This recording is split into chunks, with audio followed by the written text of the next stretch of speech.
프레임이라고 생각을 하고 전에도 있어 왔고 아마 앞으로도 있을 거예요. 편하게 사는 게 과연 그 사람이 행복할까? 근데 만약에 그게 행복한 사람이 있으면 어떻게 해요? 내가 볼 때는 그 회사는 곧 망할 거예요. 연세대학교 의과대학 세브란스 병원의 정신과학 교실 남궁기 교수고요. 국회는 남궁마트 사장입니다.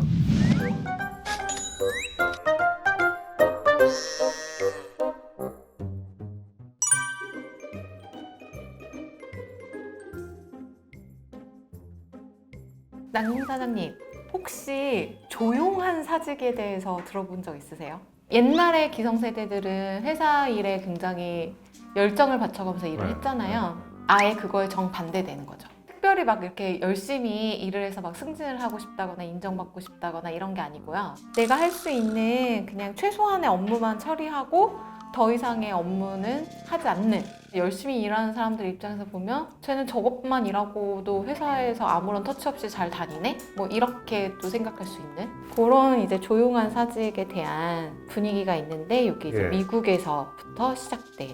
나 이거 뭔지 알겠다 그러면. 아니 내가 우리 둘째 아들이 미국에서 지금 일을 하고 있는데 하루는 자기 동료 친구가 우리 아들이 열심히 일을 하니까 미국은 그렇게 할 필요 없어. 받은 만큼만 일하면 돼. 이렇게 얘기를 했대요. 그렇다고 나한테 그 얘기를 하더라고. 근데 이제 우리 아들한테 내가 그런 얘기를 했어요. 나도 미국에서 한 3년 동안 월급을 받아봤었는데 나도 살아보니까 미국이나 한국이나 똑같더라. 열심히 일하는 사람은 언젠가는 하여튼 리워드가 돌아온다.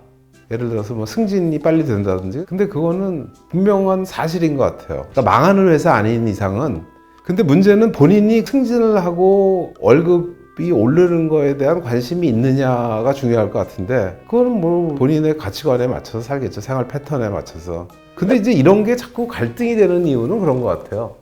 일은 조용한 사직을 하고 리워드나 승진은 남들처럼 또는 남들 이상으로 받고 싶고, 그러니까 이런 게 이슈가 되지 않겠어요? 근데 이제 현재 조직에서 이렇게 조용한 퇴직 라벨이 붙어서 그렇지 30년 전에도 이런 사람들 많이 있었어요, 우리 조직 내에. 그러니까 이거를 요새 들어서 소위 말하는 80년대 이후에 태어난 MZ세대의 특징으로 일반화하는 것은 내가 문제가 있다고 생각을 해요. 그냥 프레임이라고 생각을 하고 전에도 있어 왔고 아마 앞으로도 있을 거예요.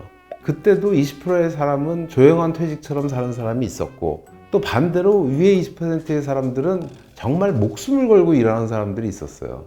근데 단지 그런 사람들이 줄은 건 사실인 것 같아요. 왜냐하면 그게 이제 어떤 기대치라든지 목적 또 목표가 하향 조정되면서, 그리고 또 웰빙이 중요성이 강조되면서 그렇게까지 해갖고 뭐 초고속 승진을 한다든지 뭐 이런 열풍은 줄어들었지만, 적어도 이게 조용한 퇴직을 하고 자기가 할 일을 다 못하는 것 같은 사람들은 어느 조직에서나 있었고 어느 시대에나 나는 있었다고 생각을 하거든요. 조용한 사직이 주변에 미치는 영향 중에 하나는, 저 친구는 정말 열심히 일을 하지도 않고 나는 굉장히 열심히 일을 하는데 대우가 똑같아요. 나한테 주는 베네핏은 없고 동시에 저 친구한테 가는 페널티도 없어요. 내가 볼 때는 그 회사는 곧 망할 거예요. 일을 해봤자 소용이 없다는 메시지가 전달이 되는 거니까 그 회사는 내가 볼 때는 장래가 촉망되는 그런 회사는 아닐 것 같아요. 그래도 웬만큼 성장하는 회사고 제대로 된 회사라면 그거에 대한 리워드가 자기 기대치만큼은 모르겠지만 조용한 사직하는 사람보다는 훨씬 더 돌아오는 게 많을 거라고 생각을 해요. 지금 당장 오늘 똑같다라고 생각하지 마시고 2년 후, 3년 후의 모습을 생각한다면 그거에 대한 리워드가 충분히 있을 거다. 예전에 최선을 다하면 죽는다, 최선을 네. 다하지 마세요, 이런 말씀 하셨잖아요. 최선을 다한다는 게 80%라는 게 최선을 다하는 거지, 네가 갖고 있는 자원의 120%, 100% 쓰는 게 최선을 다하는 게 아니다. 그거는 과부하가 걸리는 거다라고 얘기를 해요. 진짜 내가 가진 능력의 120% 하는 게 최선이냐 80% 하는 게 최선이냐 할 때는 나는 80%라고 생각을 하고, 여기서 조용한 사직이라는 것은 내가 볼 때는 한 5, 60%도 안 쓰는 거를 말할 것 같아요. 근데 앞으로 나올 얘기들하고도 비슷한 거지만 이 비교가 문제거든요. 나는 그렇게 힘들지 않고 이렇게 하는데, 그래서 여기서 인정도 받고 번아웃 될 정도는 아니고 그러고 가는데 내 주위에 있는 사람은 훨씬 편하게 사는 것 같아서 내가 자극을 받는 것 같은 거, 자기의 그 줏대?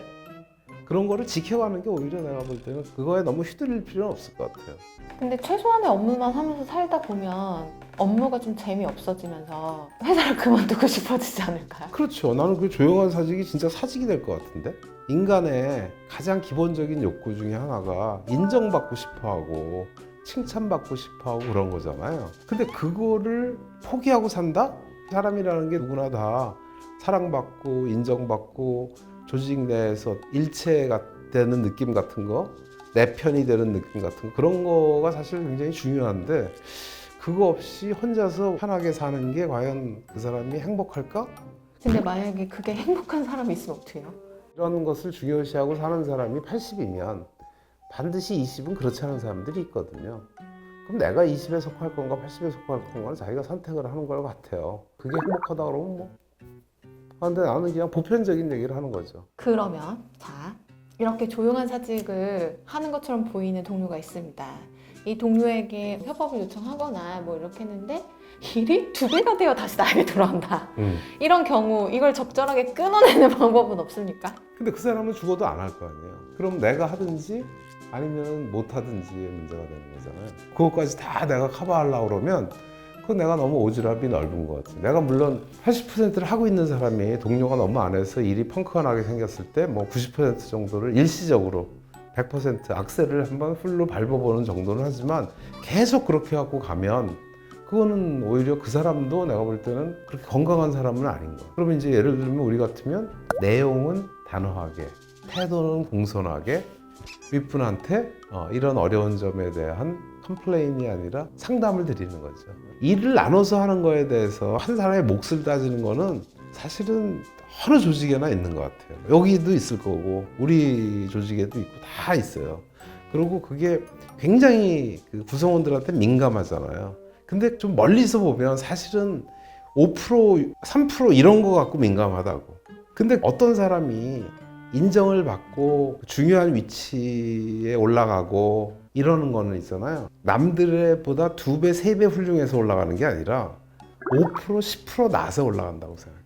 그냥 뭐 그저 그러는 의사하고 명의하고 차이가, 그저 그러는 의사는 그 질환에 대한 지식이 0이고 명의는 100일 것 같지만 절대 그렇지 않다. 한 10%뿐이 안 되는 거예요.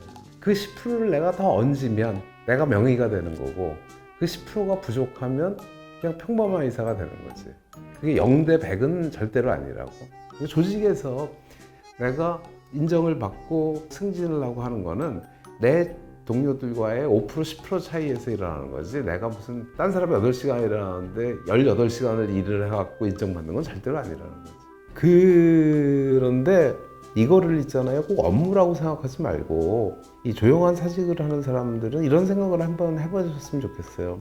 내가 나의 웰빙을 위해서 또 내 가치관에 의해서 이제 받은 것만큼 일을 하는 건 오케이, 좋은데 나로 인해서 누구한테 피해를 주는 것도 한번 생각을 해봤으면 좋겠어요. 피해를 줄 수도 있다는 거를. 그래서 내가 나의 웰빙을 지키는 것이 혹시 남한테 불편을 주지 않을까 하는 것들, 저 사람이 불편해하고 힘들어하는 것도 좀 생각을 한다면 조금 바뀌지 않을까. 이거는 좀 빗나가는 얘기지만 내가 굉장히 노력을 해서 막 이렇게 하면 뭐 5년 만에 10년 만에 집을 장만하고 이럴 수 있다라는 우리는 그런 기대가 있었던 세대고, 요새는 사실 그런 게 없잖아. 어렵잖아요. 그러니까 내가 그렇게 몸 바쳐서 일해갖고 뭐를 위해서 내가 할 거냐라는 생각이 든다면, 저도 사실은 기성세대, 베이비붐 세대에서 성장의 과일을 따먹었던 시대의 사람으로서는 미안하고 할 말은 없어요. 그렇지만 좀 작게 봐서 나하고 같은 시대의 아픔을 겪고 있는 저 친구한테 불편감을 주는 걸 조금 덜 해주면 안 될까? 나의 워라벨만큼 다른 사람의 워라벨도 내가 좀 배려해야 되지 않을까? 그게 이제 배려하는 사회고 선진국이니까 그런 생각을 합니다.